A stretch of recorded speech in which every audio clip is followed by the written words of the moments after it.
À partir du lundi 20 mai 2019, les assurés de la Caisse nationale d'assurance maladie et de garantie sociale CNAMGS seront à nouveau reçus dans les hôpitaux publics. Le syndicat des médecins fonctionnaires du Gabon, Simefoga, qui a pris cette décision au cours d'une assemblée générale hier mardi, brandit toutefois une menace de grève si la décote sur leur salaire est effective. En faisant le point de l'évolution des négociations engagées entre le gouvernement par le biais de la Caisse nationale d'assurance maladie et des garanties sociales CNAMGS et le personnel, d'autant plus que depuis le 16 avril dernier, il avait décidé de suspendre toutes les prestations CNAMGS sur l'étendue du territoire national. L'analyse faite par le Simefoga est que la CNAMGS est aussi bien pour le personnel de santé, le gouvernement que les assurés.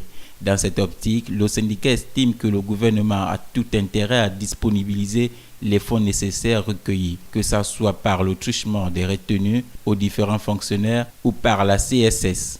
Le gouvernement a tout intérêt à verser un minimum vital dans les caisses de la CNAMGS pour que la CNAMGS à son tour paie les factures des hôpitaux, a déclaré le docteur Adrien Mungungu, président du Simefoga. Qu'à cela ne tienne, l'Assemblée générale a noté un effort fait par la CNAMGS d'assainir ses rapports avec les hôpitaux dans le futur. La CNAMGS a, selon le docteur Adrien Mungungu, soldé les 75% des factures des hôpitaux du premier trimestre 2019.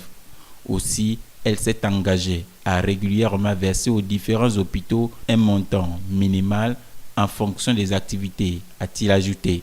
Au cours de cette rencontre, le Simefoga est également revenu sur le projet de décret portant des comptes sur les salaires.